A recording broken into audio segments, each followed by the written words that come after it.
Quais são essas madeiras que você está trabalhando, Pepe? Bom, eu estou trabalhando com jacarandá, estou trabalhando com cumaru, estou trabalhando com araracanga, com pau-santo e roxinho.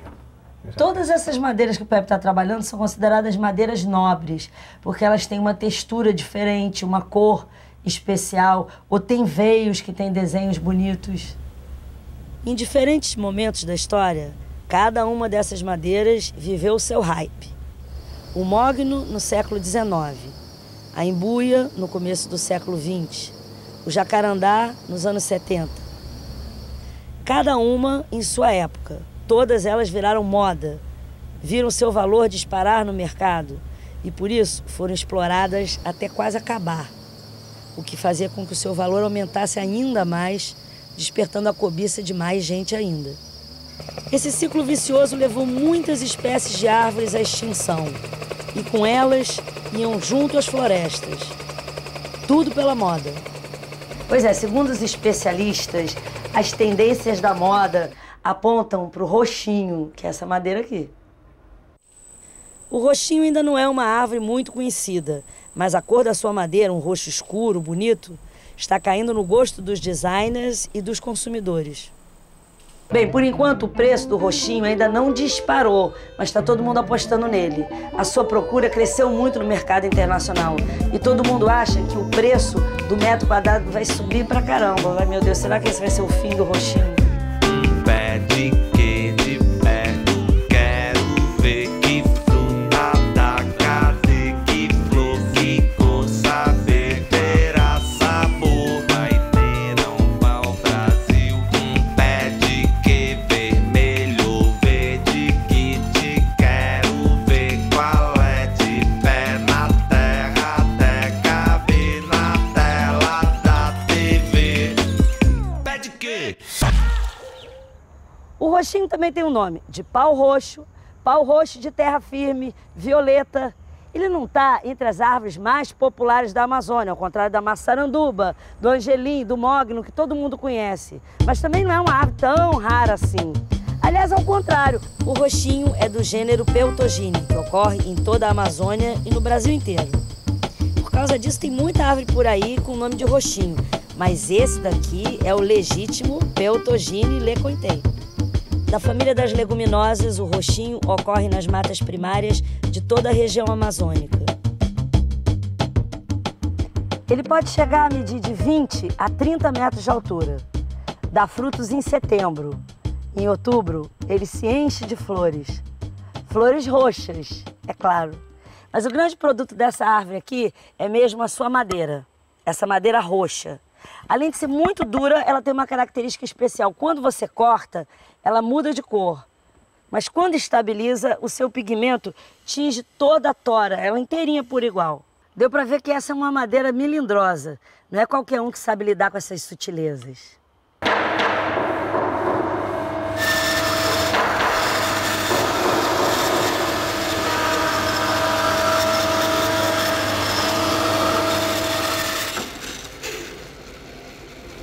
Esse é o roxinho. Esse é o roxinho. Esse aqui é o mestre, Moacir. Nossa Senhora. Não, é mestre mesmo. Eu gosto de trabalhar com a madeira.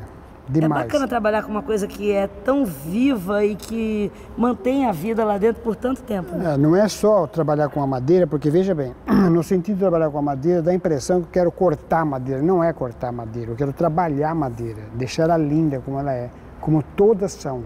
Cada um, como nós somos, cada um tem a sua personalidade, né? E a madeira eu penso a mesma coisa. Então vamos falar sobre a personalidade de algumas madeiras, começando pela estrela de hoje, que é o roxinho. Que é o roxinho. Você já viu, ó. Isso aqui é o roxinho. Passa a mão, você já percebe. Tá vendo? Os sulcos, né? Que não, isso aqui é uma resina que ela soltou. É mesmo? Há quanto tempo essa árvore já saiu da floresta para ela ainda estar sangrando? Olha a coisa interessante. A senhora tá vendo aqui? Isso aqui é o topo. Isso aqui é o lateral que a senhora viu. Ah, tá. Aqui é o lateral. Não saiu nada no lateral, tá vendo? É como carne mesmo, o corte. Aqui, né? ó, e aqui saiu no topo. É interessante a coisa, viu? Olha, aqui do lado tá lisinho. E olha aqui no topo como tá saindo a resina, tá vendo? Ó, isso aqui já é um trabalho pronto de roxinho. Olha que cor. Incrível. E é natural. E é uma cor natural, não tem nenhum tingimento aqui na madeira. Ó, olha que linda essa cor. Quase rosa shocking.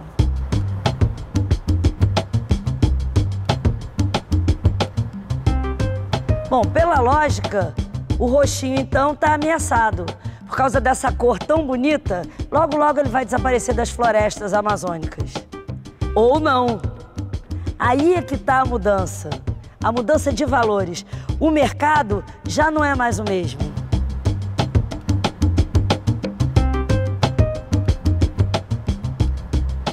Talvez essa madeira aqui, sem graça, uma textura banal, sem veios, sem nada, custa a mesma coisa que o roxinho com essa cor maravilhosa.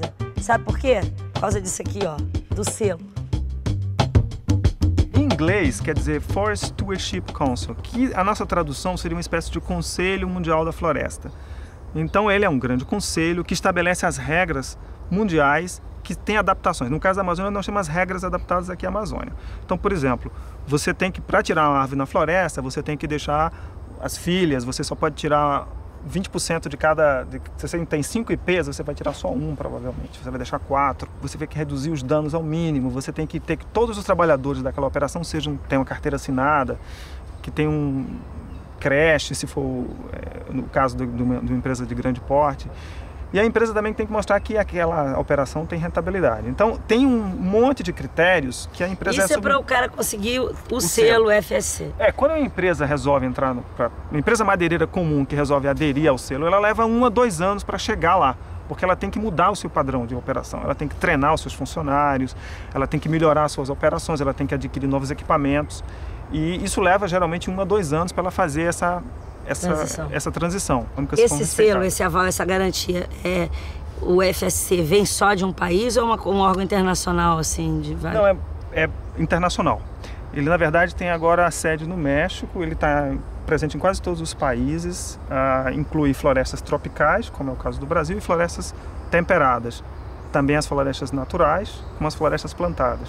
Então, ele é um movimento mundial, que começou muito influenciado pelas grandes ONGs ambientalistas, o Greenpeace, o WWF. Teve o apoio do setor privado, que estava interessado em se diferenciar do setor privado tradicional, e dos movimentos sociais também. Então ele é uma aliança, na verdade, entre os 3 setores, o setor econômico responsável, o setor social e os ambientalistas.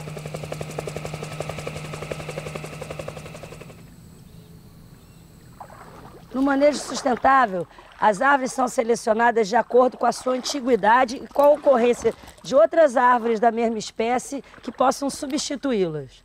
Além disso, no manejo convencional, a queda de uma árvore leva muitas outras junto. Com o corte controlado, o número de árvores desperdiçadas diminui em 50%. Com tudo isso, uma floresta manejada de forma sustentável se regenera 3 vezes mais rápido que uma floresta explorada de forma convencional. Sabe o que isso significa? Significa ganhar dinheiro sem destruir a fonte de renda. A longo prazo, o manejo sustentável gera 13% mais lucro do que a exploração convencional de madeira. Esse manejo iniciou em 99. A gente fez o inventário 100%, envolvendo as 9 famílias que hoje estão explorando, já estamos iniciando a exploração. E hoje é uma composição na unidade familiar do seringueiro, porque ele já mexia com borracha, castanha e lavoura branca para sua subsistência. O manejo florestal comunitário é exatamente como manejar as espécies que estão dentro dessa floresta. Então, significa que nós estamos aqui no pé de um breu vermelho, onde é a filha da árvore 441. Essa daqui que são a 442. A árvore mãe que já foi abatida nesse ano de 2001. Daqui a 10 anos ele pode voltar para tirar essa árvore aqui. E após ele cortar essa, daqui a 10 anos, a 20 anos ele pode voltar nessa dali que é uma neta. Neta da 441, da árvore que foi abatida. Para você tirar uma árvore mãe, você tirava 10 para deixar uma. E nessa forma aqui, é uma dinâmica que a floresta nos oferece. Então, o que significa? Aquele próprio breu que a gente abateu ali, a filha já está produzindo semente. A gente pode mostrar a regeneração natural desse ano já. E essa neta aqui já está produzindo semente também. E há 30 anos volta na segunda neta. Então todas essas outras que sobram, menos do porte das netas, já estão, tempo que já estão produzindo também semente e já estão prontas para corte. Isso é uma coisa que a floresta demora muito para formar. Então o seringueiro sabe disso. Dessa forma aqui a gente garante o futuro. Esse selo faz com que essa madeira tenha mais valor do que essa, que é igualzinha a ela, só que não tem o selo. Isso marca uma mudança de mentalidade não só na moda e no design, mas no modo de vida. O valor de uma madeira já não é mais determinado só pela sua beleza ou pela sua raridade. Hoje, paga-se mais caro por uma madeira sem culpa.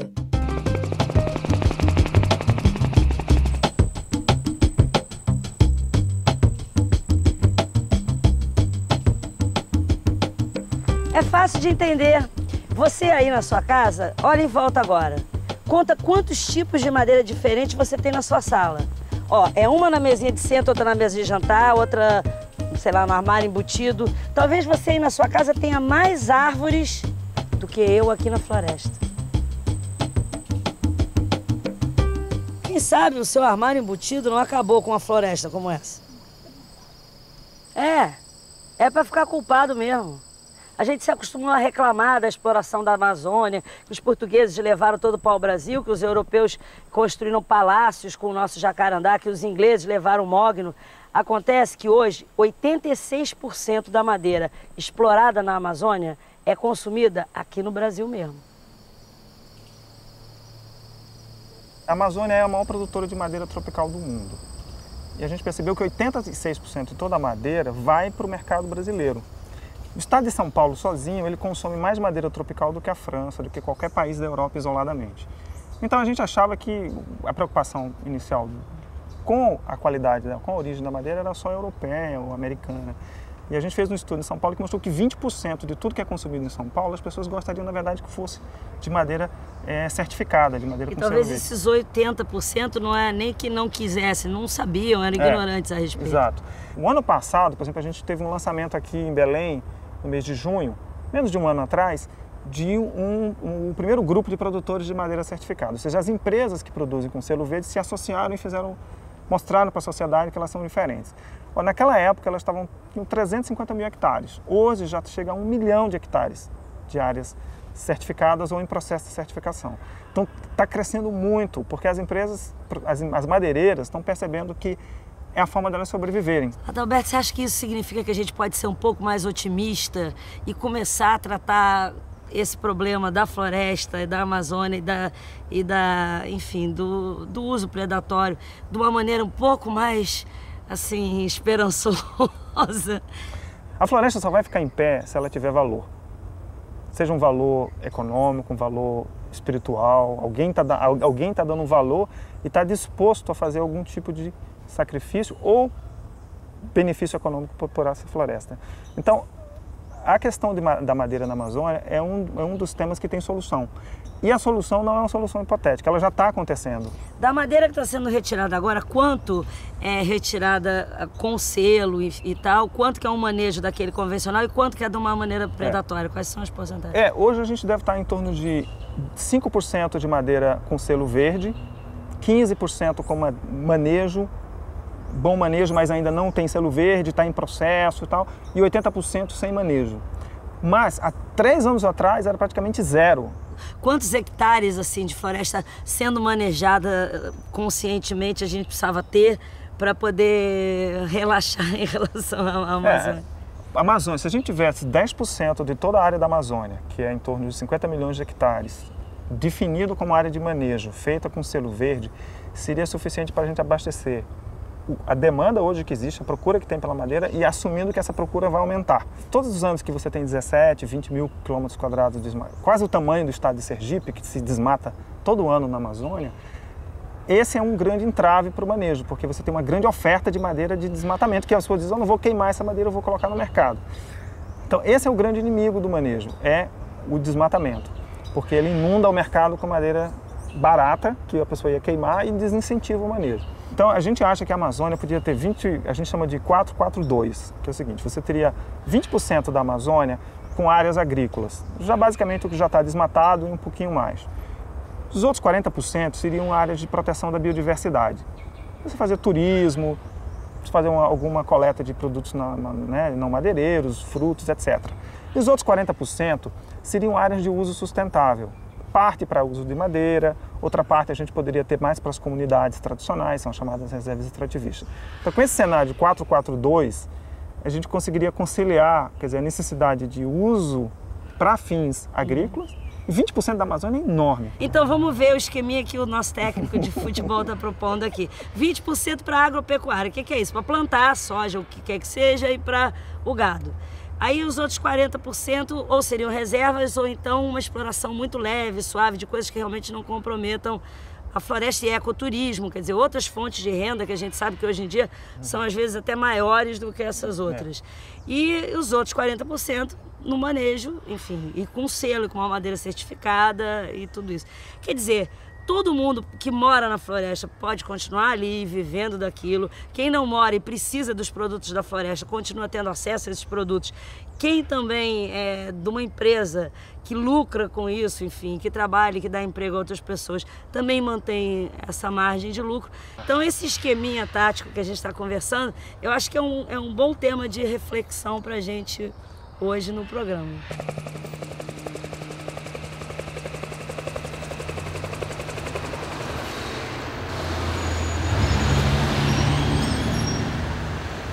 Eu ia começar dizendo que a Etel gosta de madeira, mas eu vou começar dizendo que ela gosta muito de gente. Porque eu já conhecia os seus móveis, seus objetos, já achava lindo, mas sabia que por trás disso tinha uma preocupação com a madeira, com a origem da madeira, com a madeira ser certificada. Mas eu não sabia o mundão de coisas que tem por trás disso, não sabia o mundão de amor mesmo que tem por trás disso. Quer dizer, cada trabalho seu, cada mesinha, cada banquinho, atrás daquele banquinho vem uma história comprida de um monte de gente, né?